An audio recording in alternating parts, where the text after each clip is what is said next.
A beautiful Cosmic Grey EP3 in the house, and we're going to do a stock power run before we start tuning today. And then after the stock power run, we're going to fit a Dynodaze induction kit, and we're going to see some power increases, and then we're going to start tuning it. What a beautiful car this is. A little bit of Uncle Keith's work on it as well, because it's having a spoiler fitted today as well, so that's been painted. Anyway, let's crack on.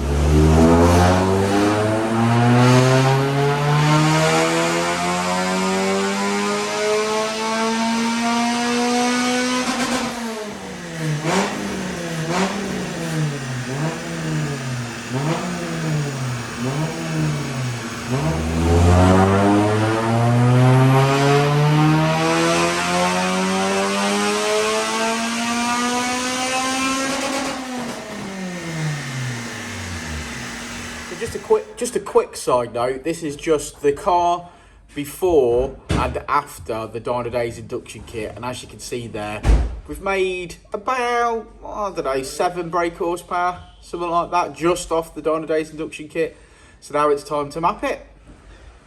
Here she is, Richard's getting ready, the kit's in, it's done well.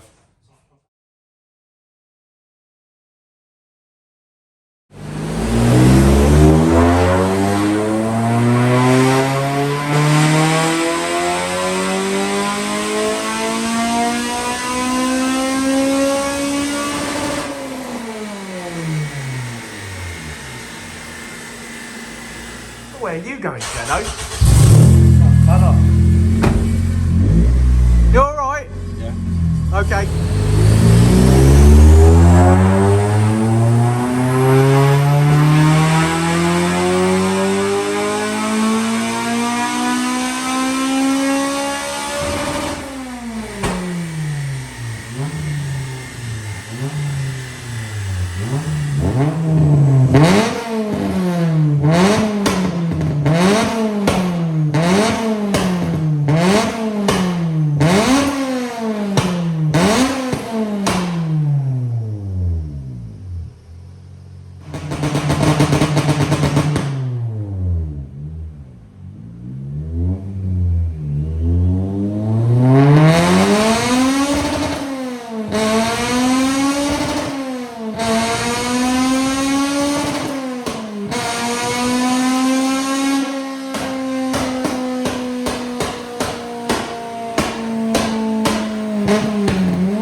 long this lasts because the phone is precariously balanced on the dashboard. Yeah, he's definitely got some dash shine on, and that's not making the phone balance very well, is it? No, it's not. What a beautiful car, Cosmic Grey. Yeah, to be fair, immaculate this car. I mean, paintwork wise, it's immaculate. We've been tasked today with a Dynodaze induction kit. It's got a 4:1 Tegra manifold on it and a solid fab 3-inch exhaust. Obviously great mods. Sounds loud, you know.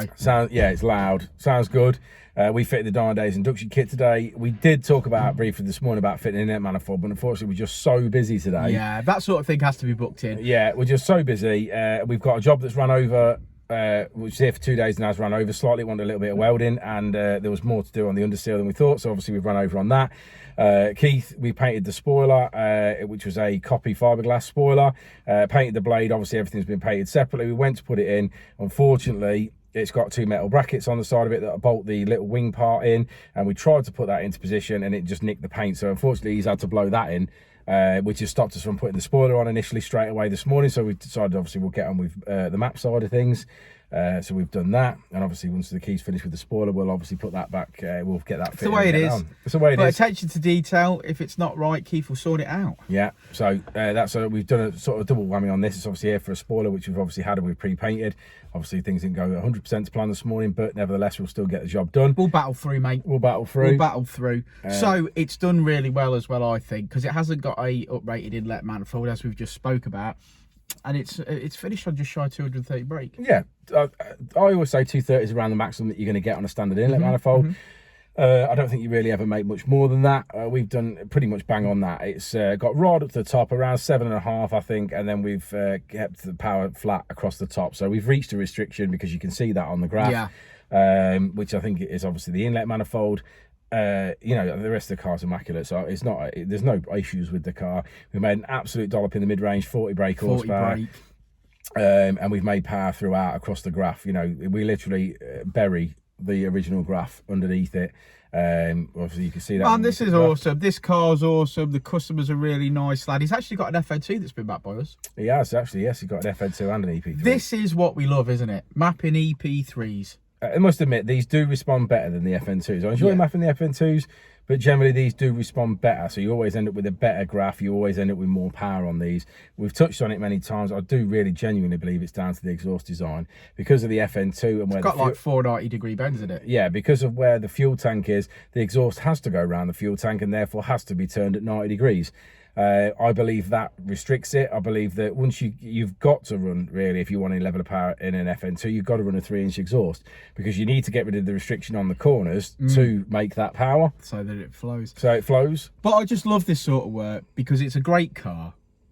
He's a great lad, and he's going to leave here today. He's going to drive this. It's going to feel transformed. Oh, absolutely. I mean, you couldn't not feel what you're seeing there. We're happy with what we've done. The customer's going to be made up with it. It's just a great experience, a great day. And even for me, because I'm out there, I could see the power increasing when we stepped through all the cam timing tables. I enjoy that bit.